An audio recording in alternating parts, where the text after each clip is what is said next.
views and opinions expressed in this program are those of the individuals involved and do not necessarily reflect the official policy or position of Radio Agri 90.1 FM management.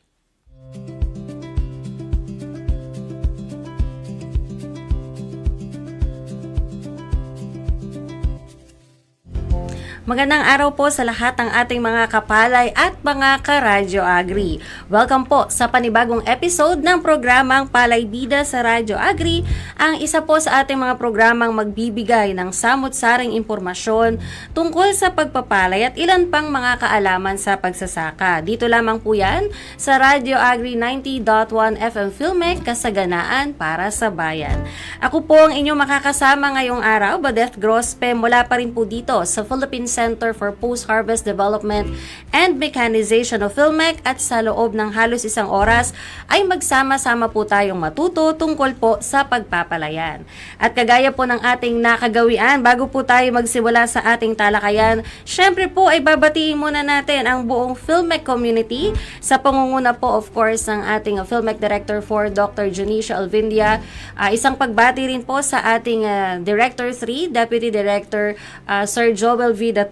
sa atin pong Extension, Support, Education and Training Services o ESETS Cluster Director, at siya rin po ang Applied Communication Division Chief Sir Elijah Davalos. Pagbati rin po sa ating Filmek Interim Director for Research and Development and Laboratory Services Division Chief Dr. Nelson Santiago, at sa lahat din po ng iba pa nating mga Division Chiefs, mga Section Heads po ng iba't ibang divisions natin dito sa Filmek, gayon din sa ating mga Guards on Duty at utility personnel, sa lahat po ng ating mga kasamahan, lalong-lalo na po sa mga nakatravel po sa mga oras na ito.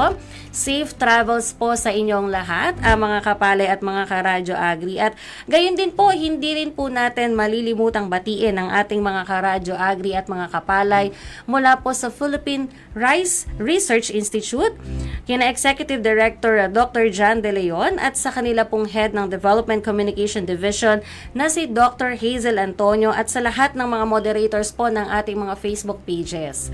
Ayan, so bukod po sa tayo ay patuloy na napakikinggan sa 90.1 FM broadcast channel, tayo rin po ay mapapanood or napapanood sa mga official Facebook pages ng Radyo Agri 90.1 FM Filmek, DA PhilRice at RCEP Extension Program page. Ayan, so sa lahat po ng mga nakatutok sa aking mga nabanggit na mga Facebook pages at sa lahat din na nakikinig via 90.1 FM broadcast channel, magandang araw po sa inyo.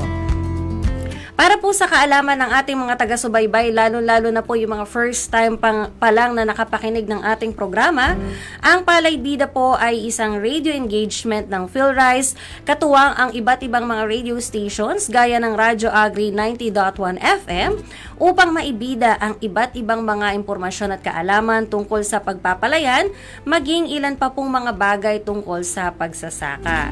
Yan, so mag-recap muna tayo ng ating napag-usapan last episode. Dahil po sa ating nakaraang talakayan, nakapanayam naman po natin si Kapalay Dr. Leilani Juliano, ang Chief Science Research Specialist at siya rin pong Project Leader ng PhilRice Climate Smart or CSMAP Project, kung saan nagbigay po siya ng maraming kaalaman na may kaugnayan po sa Super El Nino, na ayon nga po sa mga expert, nakita na po natin ito for sure, hindi lang sa TV, kundi maging sa mga iba't ibang digital platforms, na posible nga po nating maranasan daw sa huling bahagi ng 2026 itong Super El Nino. Partikular na ibinahagi po ng ating kapalay guest last week ang ilan sa mga palatandaan na dapat pong tingnan ng ating mga kapalay na magsasaka, gayon din po yung ilang epekto ng matinding init at kakulangan ng ulan pagdating po sa production at maging sa ani po ng ating mga palayan. Hindi rin po syempre natin nakaligtaan na maibahagi sa atin yung Climate Smart o yung CSMA project. Paano po ba ito nakakatulong at ilang mga kumbaga yung concept po behind the project, gayon din yung mga adoption strategies upang makatulong na maging handa ang ating mga magsasaka, gayon din po ang ating mga local government units. Kaya po sa mga hindi nakapakinig, na miss out po yung naturang episode, wag po kayong mag-alala dahil maaari nyo po itong mapanood ulit sa ating official YouTube channel na Radyo Agri 90.1 FM Filmek. Gayun din po, kung may mga questions po kayo dun sa naging topic po natin last time, maaari rin po kayo magpadala ng inyong mensahe sa PhilRice Text Hotline na 0917-111-7423. Ayan, so magtungo na po tayo sa ating panibagong topic ngayong araw na ito. Ito mga kapalit, mga karadyo agri. Panahon na naman ng paglalagay ng abono or pataba sa atin pong mga palayan. Pero ito, napapaisip po ba kayo kung minsan tama ba, kulang ba, sapat ba yung dami ng abono o fertilizer na inilagay po ninyo? Minsan kasi, sa kagustuhan natin na maging mabulas agad yung mga palay natin, ang ginagawa ng iba ay dinadagdagan yung paglalagay o yung portion ng pataba sa kanilang mga pananim. Pero eto, paano kung akala natin na ito ay tulong para mas mabilis na bumulas ang ating mga palay, ay nagiging dagdag gastos lang pala? Paano kung meron pang ibang paraan para masulit po ang abono at syempre hindi masasayang po yung ating puhunan lalo na para dito? Siyempre, kailan nga ba natin masasabi kung kulang, sobra, o goods lang, sabi nga, o sakto lang yung abono sa ating mga palayan? At papaano malalaman ng isang magsasaka kung tama, sapat ba yung kanyang ginagawa in relation sa paglalagay ng abono or ng fertilizer? Yan po ang ating pag-uusapan ngayong araw, mga kapalay, at makakasama po natin ang nagbabalik nating kapalay mula po sa Agronomy, Soils and Plant Physiology Division ng DA PhilRice, si Supervising Science Research Specialist Kapalay Aylon Oliver Capistrano. Ayan, magandang araw po, Kapalay Aylon. Welcome back po sa ating programang Palay Bida. Ayan, bumati po muna kayo sa ating mga taga-subaybay sa mga oras po na ito. Magandang araw po sa inyong lahat. Magandang araw, Miss Badet. Dito na naman po ulit tayo para mag-discuss, magtalakayan tungkol sa palayan. So, good afternoon po. Ayan, maraming salamat po. At eto, diretso na po tayo agad sa ating talakayan tungkol po sa abono or sa fertilizer. Ito po, Kapalay Aylon, sa kasalukuyan pong presyo ng pataba ngayon, bakit po ba mahalaga na dapat sakto or sapat lang ang paglalagay ng abono sa atin pong mga pananim na palay? Okay.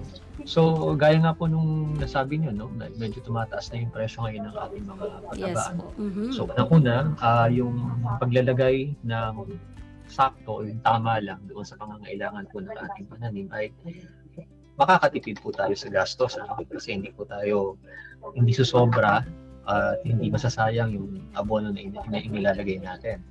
Pangalawa, yung paglalagay po ng saktong pataba ay para maging balanse po yung mga sustansya na makukuha ng ating pananim, at maging daan ito upang maging maayon yung kanilang pagbulas at paglaki, And then, gaya nga nang nabanggit ko, yung saktong paglalagay po ng abono ay para mapakinabangan po natin ang gusto at epektibo yung mga pataba na ating inilalagay.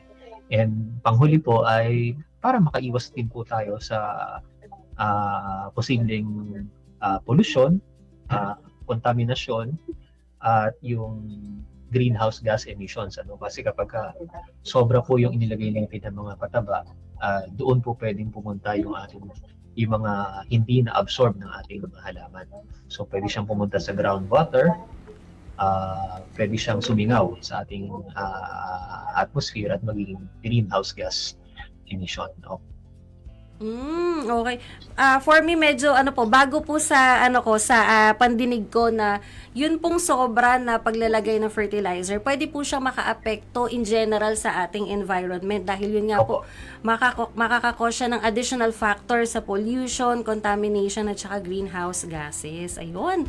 So ito naman po for my second question, Kapalay Aylon, ano naman po yung pwedeng mangyari kung either kulang or sobra po yung nailagay na pataba sa ating mga pananim po na mga palay?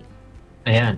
So kapag kulang po sa sustansya ang ating mga pananim, hindi po sila makakalaki ng tama, So parang sa parang sa tao lang, kapag hindi sapat ang kanyang nutrisyon, hindi magiging maganda yung kanyang kalusugan. Mm-hmm. So sa ating palay, kapag hindi natin naibibigay yung tamang nutrisyon, yung tamang sustansya na kanyang pangangailangan, hindi siya makakalaki, hindi siya makakabulas na maganda, at syempre, panghuli, hindi rin siya makakapagbigay sa atin nung tinatarget natin o gusto natin na ani mula sa ating tanim.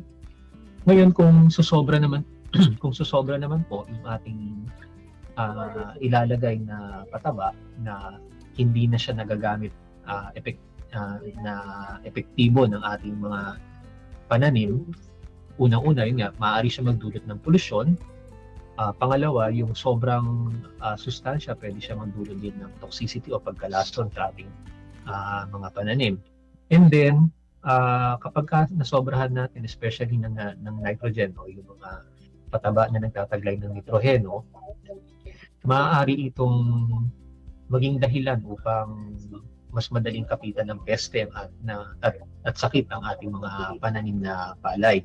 Kasi yung sobrang nitrogen na pataba ay pinapalambot niya po yung puno o yung katawan ng ating mga palay. At dahil dito, ito yung mas gustong-gustong kondisyon ng ating mga peste at mga sakit. Magiging mas madali silang dapuan ng sakit at mas madali silang atakihin ng mga pesteng insekto. Ngayon, pagka ganun din yung kondisyon, malambot naman yung puno o yung katawan ng ating palay, pagdating noong panahon na meron ng mga uhay yung ating mga tanim at nagkaroon ng malakas na hangin o bagyo, mas malaki yung tsansa na mabalik o maputol yung kanilang mga puno. So matutumba, hahaba yung ating palay. So masasayang po yung ating mga pinagpaguran. Yun. So, syempre, kumbaga, sabi nga po, lahat ng kulang at lahat ng sobra po ay hindi po pwede. Maganda. Yes, opo. Kaya gayon din, syempre sa atin pong paglalagay ng pataba. Sabi ko nga po kanina, Kapalay Island, sa intro ko, minsan nakala siguro ng ating mga kapalay, kapag mas marami o nadagdagan ng konti yung abono, matik, healthier siya. Siguro, kagaya po na nabanggit yung kagaya din sa tao, na kapag binigyan mo ng sobrang pagkain ang isang tao, lalo na ang bata, iniisip nung iba parang, magiging healthy siya o mas malakas kumain. Pero in fact, syempre, hindi po pwede na sobra at hindi rin naman po pwedeng kulang kasi pag kulang, yung ani na gusto natin hindi natin ma-achieve. At gayon din, kapag sobra, syempre meron din siyang hindi magandang epekto sa ating mga pananim. Ayan. Ito naman po, Kapalay Island, paano naman malalaman ng ating mga kapalay na mga magsasaka kung anong uri? At the same time, gaano po karaming abono ang kailangan po ng kanyang mga pananim? Ayan. So, sa tamang pamamahala, sa tamang pamamahala ng sustansya o paglalagay ng abono, magsisimula po tayo doon sa pagkilatis o yung pag-diagnose natin ng ating lupa. So, dapat malaman natin kung ano po yung sapat at kulang na sustansya doon sa ating lupa. At base po dito sa kaalamang ito, ay ito po yung magiging guide natin upang bumili ng tamang pataba at yun po ang ilalagay natin na sa ating mga bukid. Ngayon, meron tayong mga tools na pwedeng gamitin para malaman natin kung ano yung meron at kung ano yung wala sa ating mga nasustansya sa ating palayan. So dito sa FieldRise, meron tayo yung dinevelop na mga tools katulad ng -1 element technique o MOET. Meron din po tayo yung leaf color chart, yung LCC. And then meron din po tayong tinatawag na pamamaraan na nutrient omission plot technique na kung saan mag-iiwan po tayo ng isang bahagi ng ating bukid na hindi po papatabaan. Titignan po natin kung gaano karami yung kaya lang na ibigay na ani ng ating lupa kapag wala pong pataba. And meron tayo yung pinakamadalas na natin na nire-recommenda, yung magpa-laboratory analysis. Ayun, okay. So at least po bukod po sa diagnosis ng lupa, yung kagaya po ng tao pa rin, bago tayo pumunta sa kung ano yung gamot, kailangan may diagnosis po muna tayo. Pero syempre, of course, kung hindi masyadong familiar yung ating mga kapalay dito sa diagnosis na to, ay andyan naman po ang ating mga city and municipal agriculture offices. And of course, ang ating FieldRise offices ay nakaantabay din po sa atin. And not to mention yung ilang mga tools na i-share po kanina ni Kapalay Island, kagaya ng leaf color chart at saka ng MOET. Ito naman po, dahil po naniniwala tayo sa right timing, even sa pagtatanim, even sa pagsasaka, kailan po ba ang tamang panahon ng paglalagay po ng abono sa palay? Ayan, maganda pong tanong yan. Ano? Kada sustansya po, o kada nutrient, ay meron po yung window of application na Okay. tinatawag para po doon sa ating para mapakinabangan siya ng gusto ng ating mga palay. Yung nitrogen po yan po ay inilalagay natin sa ating mga pananim sa buong panahon ng vegetative phase, na kung saan ito yung panahon na pumupulas, lumalaki po yung katawan ng ating palay. So yung vegetative phase, doon po natin hinahati-hati yung ating nitrogen rate, yung ating nitrogen application na 3 beses o 3 splits. Ito po yung pinakamainam para po masustentuhan yung pangangailangan po ng palay for nitrogen. Ngayon, pagdating naman po sa P o yung phosphorus, ito po ay kalimitang ibinibigay natin ng buo o 100% ng P requirement o P recommendation ay inilalagay natin ng first application, no? Or dun sa basal. And then yung ating potassium, yung K, ito po ay kalimitang hinahati natin. Yung unang bigay po ay kasabay po ng first application, at yung kalahati naman po na potassium na recommended na rate ay ilalagay natin sa panahon po ng paglilihi ng palay.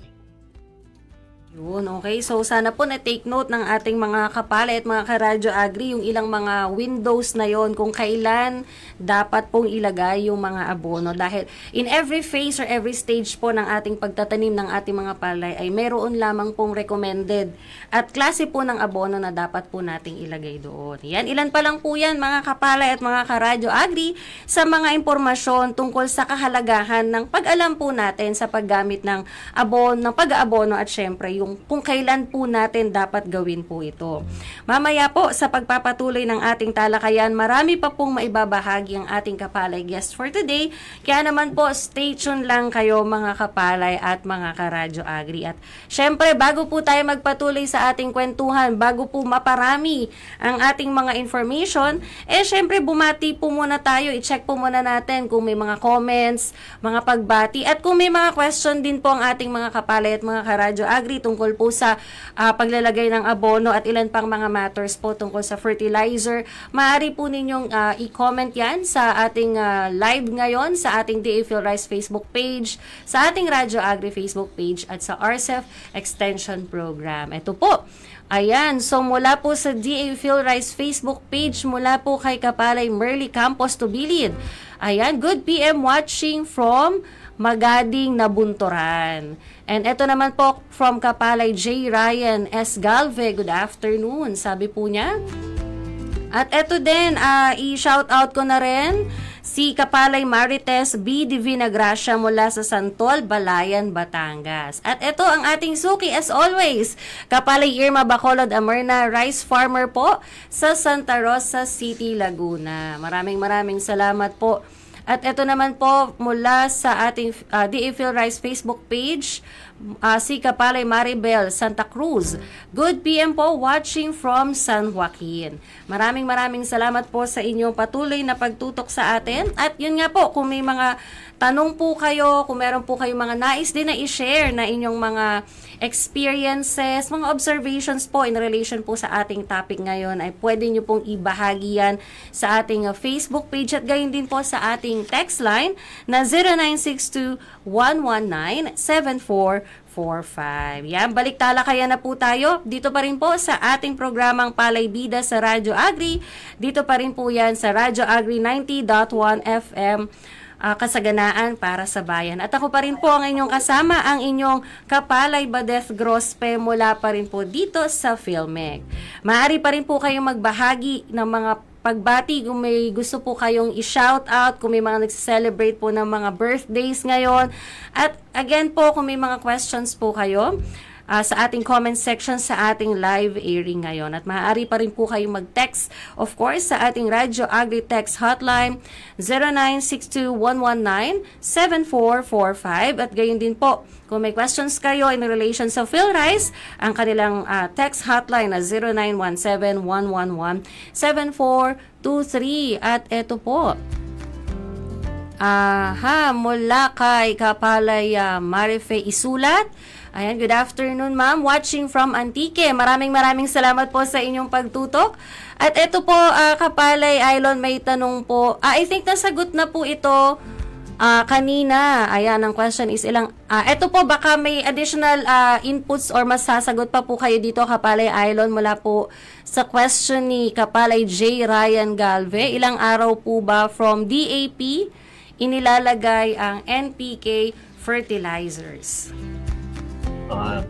Yung NPK o yung triple triple 14 na fertilizer, no? Ilang araw mula DAT, days after transplanting. So siguro ang tinutukoy niya yung first application po, ano? Yes po. Sa first application, yung triple 14 o yung complete fertilizer o yung NPK ay mas advisable po na ini-incorporate o inihahalo sa lupa. So habang nandun tayo sa last stage ng land preparation, ano, habang wala pa siyang tanim. So mas epektibo, mas napapakinabangan yung ating pataba kapag ganun po ang ating practice na ginawa sa paglalagay ng abono for first application. Pero kung meron na pong tanim, ang window of application po natin na nire-recommenda ay between 8 to 14 days kung lipat tanim o transplanted method, no? So kung lipat tanim po yun, bilang kayo ng 8 hanggang 14 days, so yung between doon, 8 to 14 days, yun po ang ating window of application for NPK or yung triple 14. Ayan, maraming salamat po doon. Ayan, sana nasagot ni Kapalay Island yung question kanina sa ating comment section. And again, kung may mga further questions pa po kayo tungkol po sa ating topic in relation po sa abono or fertilizer or pataba, pwede nyo pong i-comment pa rin po yan. Ayan, so syempre tuloy-tuloy na po tayo sa ating talakayan at kasama pa rin po natin via Google Meet si Kapalay Island Oliver Capistrano mula pa rin po sa PhilRice Central Office. Ito naman po ang aking next question, Kapalay Island. May mga alternative po bang abono like organic fertilizers or biofertilizers na pwede pong gamitin ng ating mga kapalay? Sa ngayon po, meron po, marami actually. Ngunit mas mainam po na ito ay gamitin na katuwang pa din ng mga inorganikong pataba tulad ng triple 14, urea, potash, etc. Kasi itong mga ganitong klase ng pataba ay mas epektibo kung sinamahan sila ng mga inorganikong pataba. Ayon yan sa naging resulta ng aming mga pagsusuri tungkol sa mga ganyang klaseng pataba dun sa fertilizer derby na natapos dito sa PhilRice, no? So base po dun sa mga resulta na yon, maganda yung resulta sa palay, yung ani na nakukuha no kinamitan ng combination ng mga organic biofertilizer at inorganic na fertilizer. So kasi yung ating pong mga organic fertilizer at biofertilizer, ang action po niya na nagagawa o yung benefit na kanyang naibibigay ay patungkol po doon sa physical and then biological property ng ating lupa, no? So pag sinabi natin yung physical, nai-improve na yung quality po nung texture, hindi naman po yung texture, basta yung quality po ng ating lupa, ano? Yung physical qualities. And then yung sa biological naman po, nagiging maganda yung condition o yung very favorable yung condition ng ating soil for the microorganisms to flourish or to be functional. Kaya kailangan po natin yung mga microorganisms na yun dahil sila po yung mga responsible na nagko-convert ng mga fertilizer na nilalagay natin sa lupa para maging absorbable form siya ng ating halaman. Opo. So yung ating mga inorganic, ito naman po yung panggagalingan ng concentrated uh, nutrient source, no? So dito gagaling yung mga N, P at K natin. Na siya namang, sabi ko nga po, ay aaksyonan ng Yes. microorganism para maging available siya sa ating mga halaman. Ayan po, at least meron pong mga alternatives aside po dun sa kadalasan sigurong alam or madalas na ginagamit po ng ating mga kapalay like mga inorganic fertilizers. Then, of course, mas safe pa rin lalo na po in terms of sa environment conservation, I believe Kapalay Island yung organic fertilizer and syempre yung presence pa rin ng biofertilizers. Ayan, at least more chances of winning. Sabi nga po, para sa ating mga kapalay na mga magsasaka. Ito naman po, at this point po, pwede nyo po bang i-share naman sa amin yung 3 prinsipyo na dapat po or na dapat tama pagdating po sa paglalagay ng abono or ng fertilizer? Yun po. Sa tamang paglalagay ng abono, may sinusunod po tayong 3 bagay. Dapat po right EAT, no? Right EAT yung principle na sinusunod natin, which stands for right element, right amount, and right timing. Ibig sabihin, dapat tama po yung sustansya na ating ibinibigay. So, paano magiging tama yung sustansya? Dapat alam nga kasi natin kung ano po yung kulang doon sa ating lupa.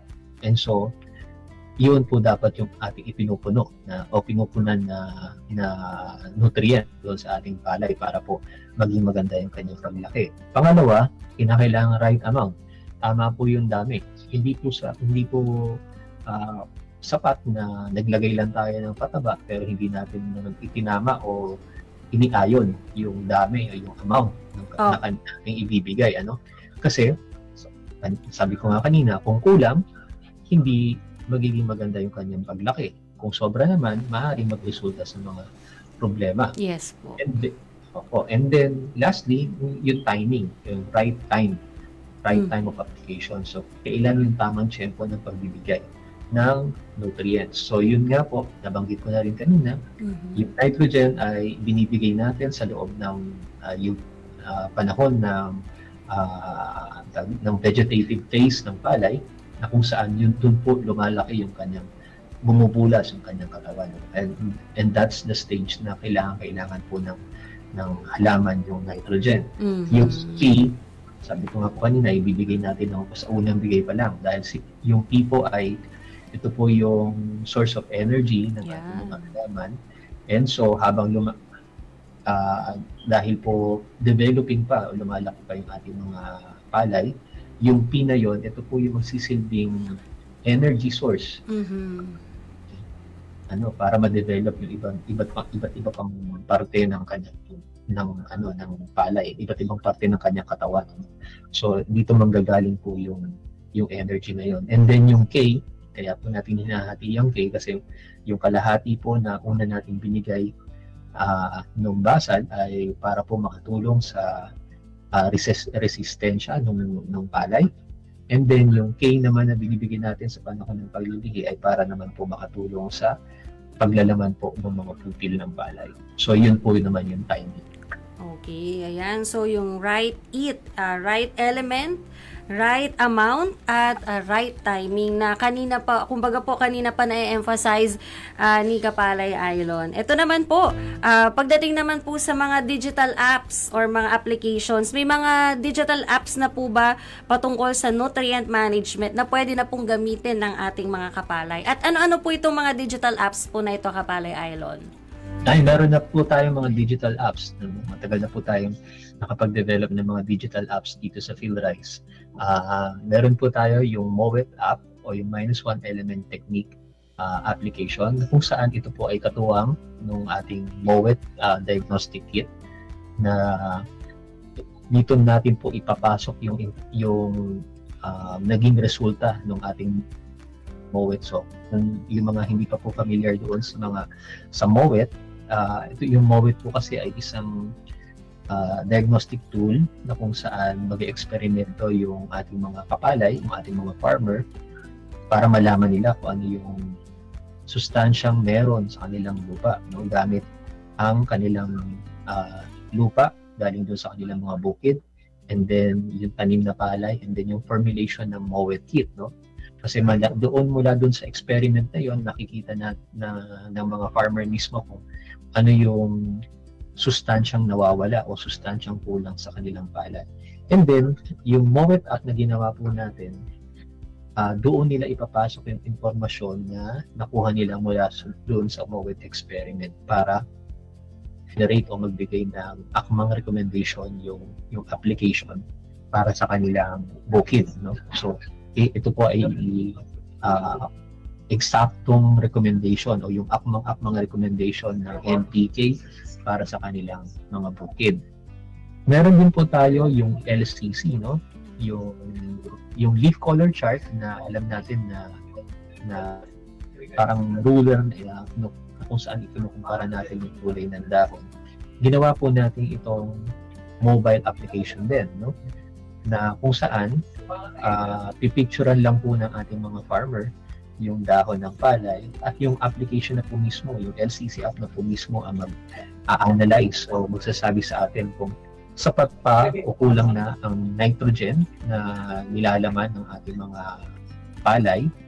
Kapag kulang, ito ay magbibigay ng rekomendasyon, at kapag hindi naman o kapag sapat pa ang kanyang nitrogen rate na nakita base dun sa mga napicture na dahon, ay hindi siya magbibigay ng recommendation. Sa ganitong paraan, natitipid po yung fertilizer na ibibigay doon sa palay. And lastly, meron po tayo ng Rice Crop Manager Advisory Service. Ito naman po ay may mga katanungan po na sasagutin ng ating mga farmer kapag ginamit nila itong advisory service na ito. At yung advisory service na ito ay maggagawa ng akmang rekomendasyon base doon sa mga sagot na ibinigay po ng ating farmer. So, kalimitan ginagawa po ito bago magsimula ang cropping season para pag-generate ng recommendation ay meron na hawak na recommendation yung ating mga farmer bago pa lamang magsimula ang kanyang taniman.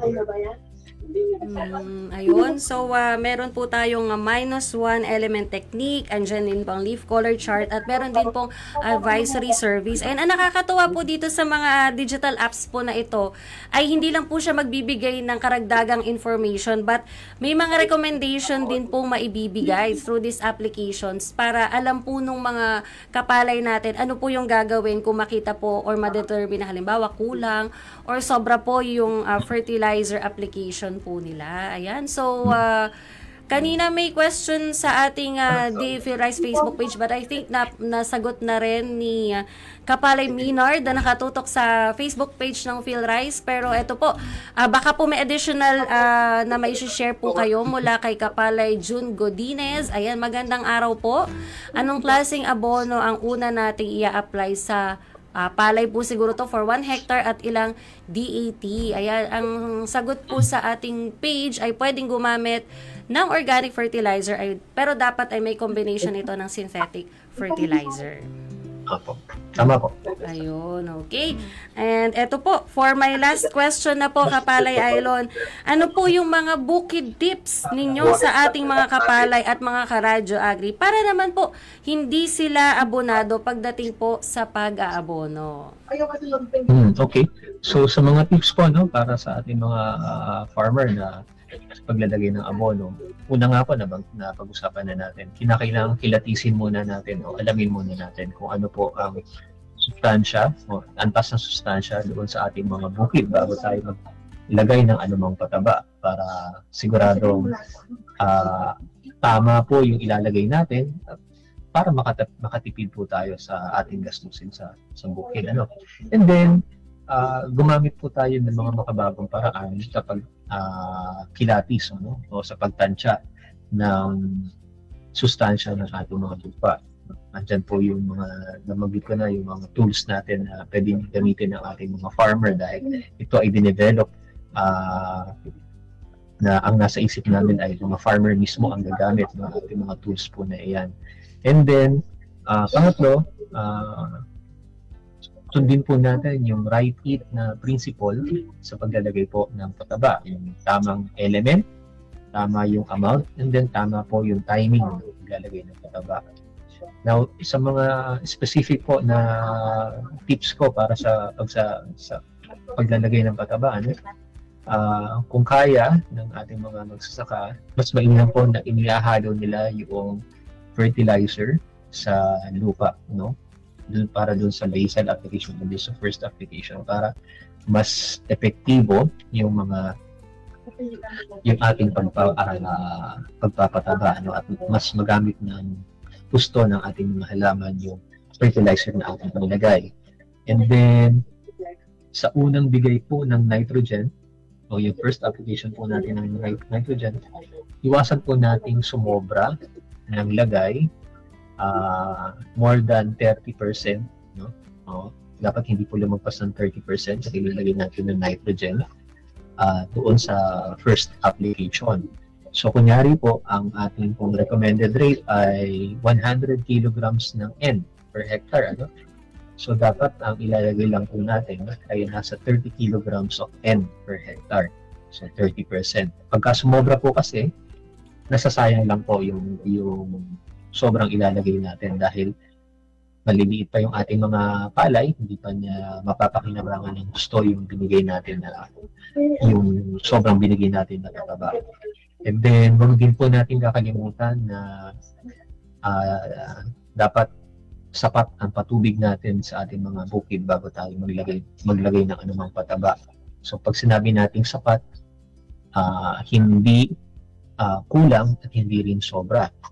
So, ang recommend natin, mga 2 to 5 centimeters ang lalim po ng tubig sa ating palayan bago tayo maglagay ng anumang pataba. And then, lastly, kapag magsasabog po tayo ng fertilizer o ng pataba, piliin natin po yung oras na hindi na mainit, no? Yung hindi na mainit yung panahon para po maiwasan natin sumingaw po, lalo-lalo na yung mga nitrogen-containing fertilizers. Kasi kapag mainit po, mas mataas po yung tendency ng mga nitrogen based fertilizer natin ay mag-volatilize lang o sisingaw. So, sayang naman po. Lalong-lalo na yung nitrogen, yung urea, mahal po ang presyo ng urea sa merkado ngayon.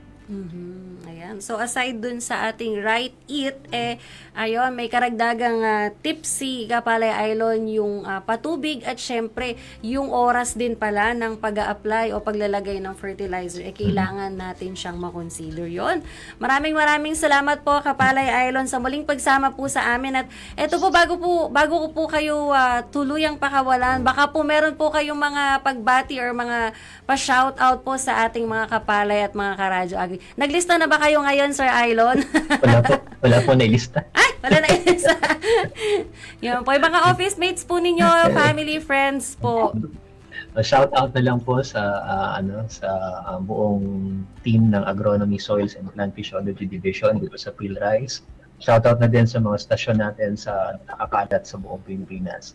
Sa Batac, sa Isabela, sa Lisbaños, sa Negros, sa Agusan, sa Midsayap. So, magandang araw po sa inyong lahat.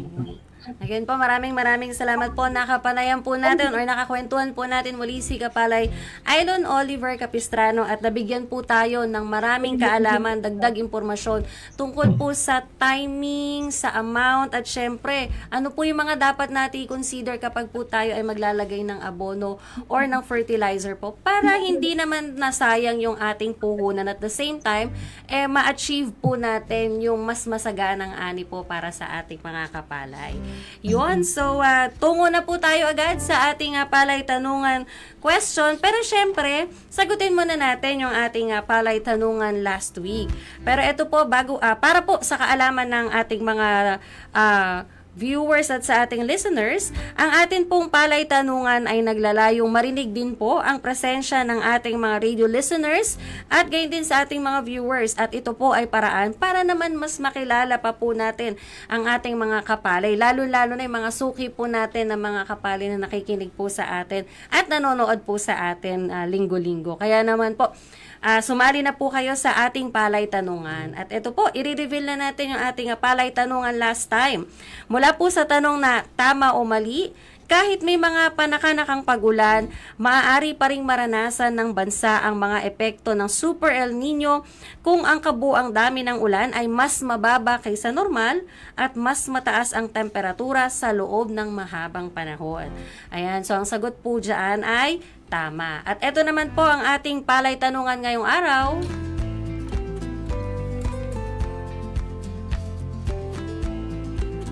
Ayan po, ang ating palay tanungan, lalo-lalo na po para sa ating mga tagapakinig sa ating 90.1 FM broadcast channel, tama o mali, hindi solusyon ang paglalagay ng maraming abono sa palayan. Mas mainam na sundin ang tamang dami, tamang uri, tamang panahon at tamang paraan ng paglalagay nito para hindi ka abonado kapalay. So ulitin ko po, tama o mali, hindi solusyon ang paglalagay ng maraming abono sa palayan, mas mainam na sundin ang tamang dami, tamang uri, tamang panahon at tamang paraan ng paglalagay nito para hindi ka abonado kapalay. Para po sagutin ang ating palay tanungan, i-text lamang po ang DZDJ, space, ang inyong pangalan, space, ang inyong bayan, space, ang inyong sagot sa 0917-111-7423. Ulitin ko po, i-text lamang po ang DZDJ, space, pangalan ninyo, space, ang inyong bayan, space, ang inyong sagot sa 0917-111-7423. At para naman po sa ating public service announcement, alam nyo ba mga kapalay na may mga inisyatibo ang PhilRise para makatulong sa panahon ng El Nino. Gamit po ang AWD o ang kontroladong pagpapatubig, nakatitipid sa tubig nang hindi po bumababa ang ani. Meron din pong mga drought-tolerant varieties tulad po ng NSIC RC572, RC732, RC578 at RC480. Gayon din po ang balanced fertilization upang manatiling malusog ang palay at maiwasan ang stress kapag po may kakulangan sa tubig. Nandyan din po ang palay check system sa tamang pamamahala ng palayan lalo na po sa patubig at abono. At para naman po sa dagdag na kita, isinusulong din po ang palayamanan system, pagtatanim ng gulay na hindi gaanong kailangan ng tubig at pag-aalaga din ng hayop bilang alternatibong pagkakakitaan. Para naman po sa inyong mga katanungan, maaari po kayo mag-text sa PhilRise Text Hotline na 0917-111-7423 at syempre, i-follow nyo rin po ang DA PhilRise RCF Extension Program Facebook pages para sa mas maraming kaalaman, tips at updates at syempre, wag nyo rin po sanang kalimutan na i-like at i-follow ang DA Filmec at Radyo Agri 90.1 FM Facebook pages at gayon din po, maaari nyo rin po kaming makita sa X at Instagram. Hanapin lamang po ang Radyo Agri 90.1 FM Filmec at para naman po sa ating YouTube replays, maaari nyo po mapanood ulit itong episode na ito sa YouTube at i-type lamang po ang Radyo Agri 90.1 FM sa YouTube at gayon din, i-click nyo na po ang like, share at subscribe pati na rin po ang mga notification or pati na rin rather ang notification bell para naman po updated po kayo sa ating mga episodes. At para naman po sa mga shoutouts, concerns at comments sa ating Radyo Agri, nandyan pa rin po of course ang ating text line 0962-119-7445 at maaari nyo rin pong balikan na mapakinggan ang episode po natin ng Palay Bida sa Radyo Agri tuwing Sabado po yan 2 to 3 p.m. sa ating 90.1 FM channel. Ako po ang inyong nakasama ngayong araw ang inyong Kapalay Badef mula pa rin po dito sa Philippine Center for Post-Harvest Development and Mechanization. Dito na po nagtatapos ang isa na namang makabuluhang episode natin dito sa programang Palay Bida sa Radyo Agri. Dito lamang po yan sa Radyo Agri 90.1 FM Filmec, kasaganaan para sa bayan.